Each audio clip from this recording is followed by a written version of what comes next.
पवित्रता का बंधन होता है शादी का बंधन। ये पवित्रता के अलावा विश्वास का बंधन भी है, ये समर्पण का भी बंधन है, ये साथ का बंधन है, ये प्रेम का बंधन तो है ही, इससे अधिक ये कर्तव्य का भी बंधन है। शादी कोई बच्चों का खेल तो नहीं है ना, तो इसको खेल जैसा क्यों बनाया जा रहा है? अनेक विधि, विधान, हवन, मंत्र से जोड़ा गया इस रिश्ते में फरेब के लिए जगह होनी ही नहीं चाहिए। आज हम बात करेंगे अवैध संबंध के बारे में। अवैध संबंध होते हैं, प्रेम कभी अवैध नहीं होता, क्योंकि जहां प्रेम होता है ना, वहां पाना नहीं होता बल्कि देना होता है। जहां प्रेम होता है ना, वहां साथ नहीं बल्कि समर्पण होता है। प्रेम तो निश्चल है, प्रेम पवित्र है। प्रेम राधा है तो प्रेम कृष्ण भी है, प्रेम रुक्मिणी है तो प्रेम मीरा भी है। प्रेम को मैं संबंध के साथ तुलना करके इसके महत्वता को कम नहीं कर सकती। पर हर संबंध का अर्थ प्रेम तो नहीं होता ना। देखती हूं आजकल शादी के पवित्र रिश्ते में बंधने के बावजूद लोग अवैध संबंधों में रहना पसंद कर रहे हैं। एक दूसरे से छुप छुप कर किसी और से बातें करते हैं, किसी और के साथ रह भी लेते हैं। ये वो लोग हैं जिनको अपने साथी के विश्वास को कुचलने में जरा सी भी दिक्कत महसूस नहीं होती।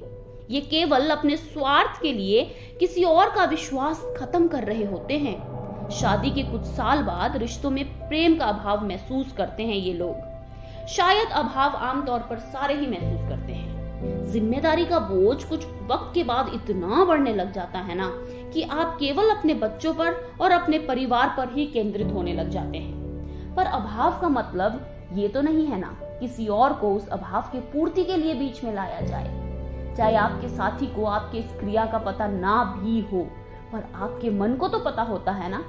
चाहे कोई नहीं देख रहा हमें, पर ईश्वर तो देखते हैं ना। चलो मानो ईश्वर ने भी नहीं देखा हमें, लेकिन जब भी हम किसी के साथ धोखा कर रहे होते हैं ना, तो हमारी अंतरात्मा, हमारी अंदर की आवाज हमें एक बार रोकती जरूर है। हम रुकते हैं या हम नहीं रुकते हैं, ये हम पर निर्भर करता है, पर आत्मा कुछ गलत करने से पहले रोकती जरूर है। कितने स्वार्थी हो चुके हैं ना हम सब। कोई हमारे लिए खाना बना रही होगी कि शायद मेरा पति थका हारा आएगा, और पति किसी और के साथ खाना खाने में व्यस्त होता है। सारा दिन पति काम करता है कि मेरी पत्नी की कोई ख्वाहिश अधूरी ना रह जाए या मेरे बच्चे अच्छी शिक्षा अर्जन कर सके, और उस दौरान बीवी किसी और को हंसाने में व्यस्त होती है। क्या हम सही कर रहे हैं? हमारा ज़मीर हमें धिक्कारता नहीं? विश्वासघात तो विश्वासघात ही होता है ना। किसी के निर्मल मन को, किसी के समर्पण को, किसी के प्रेम को हम रौंद कर रख देते हैं, हम कुचल कर रख देते हैं। क्या हम सही कर रहे हैं? क्या आप सही कर रहे हो? मानो किसी और से आकर्षित हो गए आप, पर आकर्षण का भी तो एक म्याद होता है ना। जब वो म्याद खत्म हो जाएगा तो खुद से नजरें कैसे मिलाएंगे आप? कुछ साल बाद वो आकर्षण भी तो खत्म हो जाएगा ना। फिर क्या करेंगे आप? क्षण भंगुर चीजों के पीछे भागकर अपने परिवार को, जो आपका आज भी है और जो आपका कल भी है, उसको खत्म मत कीजिएगा। इन छोटी छोटी लालसाओं को अगर त्याग नहीं पाए ना आप, तो आप चाहे दूसरों की नजरों में भले ही राजा हो, पर खुद की नजरों में ना आप कभी नहीं उठ पाएंगे, नहीं उठ पाएंगे आप। परमात्मा ने जिसको जिस जोड़ी के साथ बांधा है ना, वो सर्वोत्तम है। उसी को संवारने का प्रयत्न तो कीजिए। बिना प्रेम का रिश्ता अवैध है।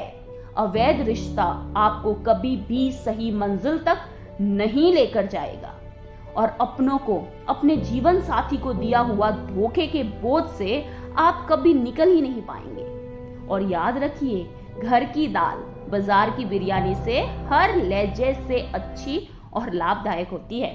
बीमार पड़ेंगे ना तो तंदुरुस्ती दाल से ही आएगी, बिरयानी से नहीं आएगी। सुख दुख का साथी केवल जीवन साथी ही होता है। तो प्राथमिकता ये बनाइए कि अपने जीवन साथी को खुश रखिए और उसका जीवन बनाइए, और उसके विश्वास पर खरा उतर पाइए।